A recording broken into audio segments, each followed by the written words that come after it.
Hello மக்கள் எல்லாரும் எப்படி இருக்கீங்க? நீங்கள் டெட் எக்ஸாம் எழுதி பாஸ் பண்ணவராக இருந்தீங்கன்னா உங்களுக்கான முக்கியமான அப்டேட்டு, முக்கியமாக நீங்கள் டீச்சராக இருந்தீங்கன்னா உங்களுக்கான ஒரு முக்கியமான அப்டேட் பார்த்தீங்கன்னா ஆசிரியர் தேர்வு வாரியத்திலேருந்து வந்திருக்கு. முக்கியமாக உங்கள் டெட் சர்டிஃபிகேட் வாங்குறதுல ஒரு பெரிய ப்ராசஸ் வந்து அப்டேட் ஆகியிருக்கு. இதை தெரியாமல் நிறைய பேர் தப்பு பண்ண வாய்ப்பு இருக்குது. அது என்ன அறிவிப்பு, எப்படி அப்ளை பண்ணுறது எல்லாமே டீட்டெயிலாக பார்க்கலாம் வாங்க. பொதுவாக டெட் எக்ஸாம் பாஸ் பண்ணதுக்கு அப்புறமா நம்ம வாங்குகிற அந்த மதிப்பெண் சான்றிதழ் மார்க் ஷீட் வந்து ஒரிஜினல் தானா அப்படின்னு செக் பண்ணி ஒரு உண்மைத்தன்மை சான்றிதழ் அதாவது ஜெனினியஸ் சர்டிஃபிகேட் வாங்குறது ரொம்பவே அவசியமான ஒன்று. நீங்கள் ஒரு ஸ்கூலில் வேலைக்கு சேர்கிறப்போ இல்லை ப்ரமோஷனுக்கு இல்லை இன்க்ரிமெண்ட் வாங்குறப்போ அந்த ஜெனினியஸ் சர்டிஃபிகேட் பார்த்தீங்கன்னா ரொம்பவே முக்கியம். அந்த சர்டிஃபிகேட்டை வாங்குறதுக்கான வழிமுறைகள் தான் இப்போ டிஆர்பி பார்த்தீங்கன்னா இப்போ தெளிவாக அறிவிச்சிருக்காங்க. டெட் எக்ஸாம் பாஸ் பண்ணவங்க நிறைய பேர் பண்ணுற பெரிய தப்பு வந்து நேராக டிஆர்பி ஆஃபீஸ்க்கு போயிட்டு அப்ளை பண்ணுறது தான். ஆனால் இனிமேல் அதுமாதிரி பண்ணவே கூடாதுன்னு டிஆர்பி பார்த்தீங்கன்னா ஸ்ட்ரிக்டாக சொல்லிட்டாங்க. ஜூலை 1, 2026 அன்றைக்கி வெளியான அதிகாரப்பூர்வ செயல்முறைகள் வந்து என்ன சொல்லியிருக்காங்கன்னா, யாரெல்லாம் அந்த பேப்பர் 1 பேப்பர் 2ல் வந்து தேர்ச்சி பெற்றவர்கள் தங்களுடைய உண்மைத்தன்மை சான்றிதழ் பெற தனிநபர்களாக நேரடியாக ஆசிரியர் தேர்வு வாரியத்துக்கு எந்த ஒரு விண்ணப்பத்தையும் அனுப்பக்கூடாது சொல்கிறாங்க. சரி, அப்போ எப்படி தான் வந்து அப்ளை பண்ணுறதுன்னு கேட்டால் அரசாங்கம் சொல்லியிருக்க ஒரு புது வழிமுறை என்னென்னு பார்க்கலாம். ஸ்டெப் பை ஸ்டெப்பாக பார்க்கலாம். ஃபஸ்ட்டு ஸ்டெப் வந்து டீச்சர்ஸுடைய பங்கு.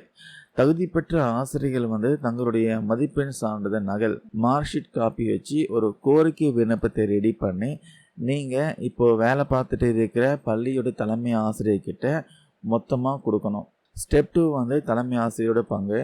உங்கள் ஹெச்எம் வந்து அந்த அப்ளிகேஷனை செக் பண்ணி அந்தந்த பகுதியில் இருக்கிற வட்டார கல்வி அலுவலருக்கு அனுப்பி வைக்கணும். பிஇஓ ஆஃபீஸ்க்கு அனுப்பி வைப்பார். ஸ்டெப் 3 வந்து பிஇஓ சிஇஓட பங்கு. வட்டார கல்வி அலுவலர் பிஇஓ ஆகட்டும் அந்த வட்டாரத்தில் இருக்கிற எல்லா ஸ்கூல் அப்ளிகேஷனையும் ஒன்றா சேர்த்து மாவட்ட கல்வி அலுவலர் டிஇஓ அல்லது முதன்மை கல்வி அலுவலர் சிஇஓக்கு உரிய பரிந்துரையுடன் அனுப்புவார்.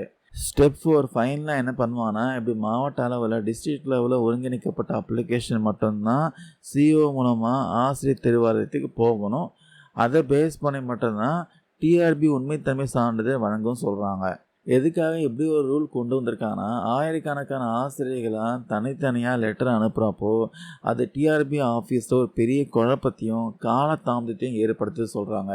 அதே மாதிரி ஒரு ஸ்கூலில் இருந்தோ அல்லது ஒரு பிஇஓ ஆஃபீஸில் இருந்தோ கூட நேரடியாக டிஆர்பிக்கு விண்ணப்பங்கள் போகக்கூடாது சொல்கிறாங்க. மாவட்ட அளவில் மொத்தமாக லிஸ்ட் ஆகி தான் போகணுன்ட்டு உறுதியாக சொல்லிட்டாங்க.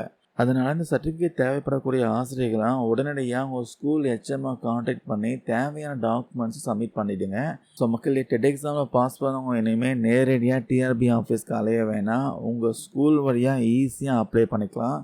டிஆர்பி கொண்டு வந்திருக்க இந்த சிஸ்டம் பற்றி உங்களுடைய கருத்துக்கள் டவுட் எதுனா இருந்தால் மறக்காம கீழே கமெண்ட்ஸில் பதிவு பண்ணுங்கள். இந்த வீடியோவில் ஷேர் பண்ண தகவலாம் யூஸ்ஃபுல்லாக இருக்கும்னு நம்புகிறேன். Thank you number and ways.